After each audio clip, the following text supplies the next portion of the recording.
Գյումրիի նորընտիր Ավագանու երկրորդ նիստն էր այսօր Վարդան Ղուկասյանին հոտնկայց դիմավորեցին։ 5-րդ անգամ Գյումրիի քաղաքապետի պաշտոնը ստանձնած Ղուկասյանն անմիջապես նկատեց քաղաքացիական պայմանագիրը դահլիճում չէ։ Աստված իրանց համերաշխություն տա։ Փոքրինչ ուշացումով Ավագանու ամենամեծ խմբակցության 13 անդամները ներս մտան խմբակցության ղեկավար Սարիկ Մինասյանի գլխավորությամբ։ Շեֆերը վերջում են գալիս, Ստալինի քաղաքականություն։ Ավելի ուշ ՔՊ խմբակցության ղեկավարը ուշանալը բացատրեց ավտոկայանատեղիում տեղ չլինելու հանգամանքով, այլ բան ասած չկա։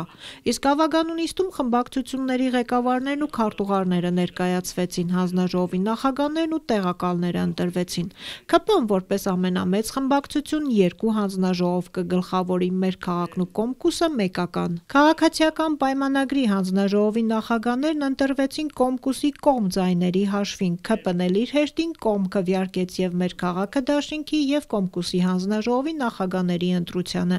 Ֆինանսատնտեսական հանձնաժողովի ղեկավար ընտրվեց Վարդան Ղուկասյանի եղբոր թոռը Գևորգ Ղուկասյանը, իսկ դստեր ամուսինը Ավետիս Առաքելյանը աներոջ առաջին տեղակալը կլինի։ Առաքելյան Ավետիսը իմ փեսան է, ես շատ պատասխանատու եմ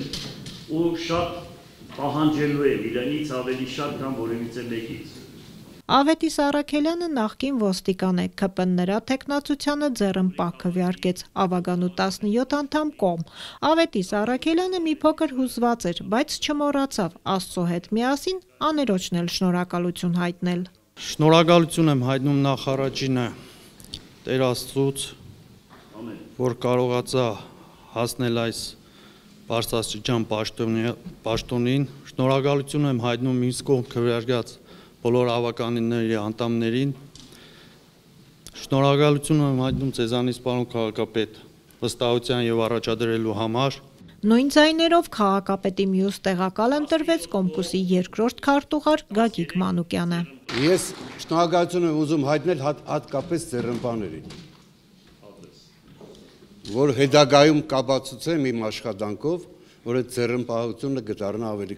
կողմ։ Նիստի ավարտին ՔՊ խմբակցության ղեկավար Սարիկ Մինասյանը մոտեցավ Ղուկասյանին, իրար ձեռք սեղմեցին։ Ի տարբերություն լարված ու կոշտ մեղադրանքներով, վիրավորանքներով ուղեկցվող քարոզարշավի, քաղաքապետարանում այսօր մթնոլորտը հանգիստ էր ու բարեկամական։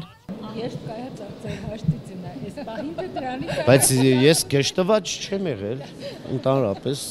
որևիցե մեկի հետ։ Բարևեցինք, շատ նորմալ։ Չէ, կոնյակ բանով, բանբանյարկով չեմ եկել շնորհավորել, բայց իհարկե մենք բոլորս հայ ենք, գյումրեցի ենք, ոնց կարող ենք չբարևել։ Երբ Սարիկ Մինասյանը լրագրողների հարցերին էր պատասխանում, Ղուկասյանն իր աշխատասենյակ բարձրանալիս լրագրողներին հորդորեց նրան վրա չտալ։ 15 րոպե չեն թողնի։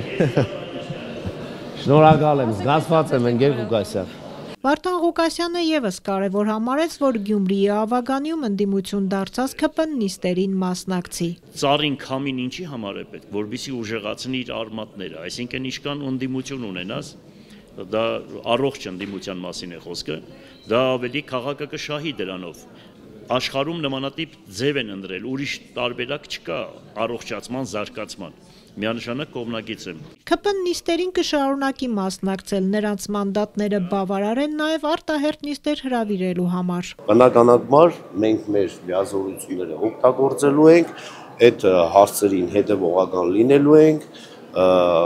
ինչպես ընկեր Ղուկասյանը նշեց, որտեղ ասեց մենք ընկերով պետք է խոսենք, ընկեր Ղուկասյանը նշեց, ինչպես ինքն է խիստ լինելու, կրկնակի անգամ մենք ենք խիստ եւ հետեւողական լինելու, որովհետեւ այդ պաշտոնյաները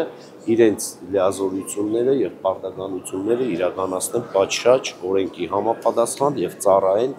գյումրեցիների։ Գյումրիի քաղաքապետարանում արդեն կադրային փոփոխություններ կան։ Տիմ ընտրություններին մասնակցած ապրելու երկիր կուսակցության քաղաքապետի թեկնածու Կարեն Մալխասյանին օրինակ Վարդան Ղուկասյանն առաջարկել է ղեկավարել աշխատակազմը։ Իրան հրավիրել եմ աշխատակազմի ղեկավարի ամենակարևոր պաշտոններից մեկը տվել են իրեն։ Իսկ թե ով է գնացել, ով մնացել, Ղուկասյանն ասաց անուններով չգիտի, դիմումներ կան։ Իդեպ քաղաքապետարանի նախկին շատ աշխատակիցներ վերադարձել են քաղաքապետարան։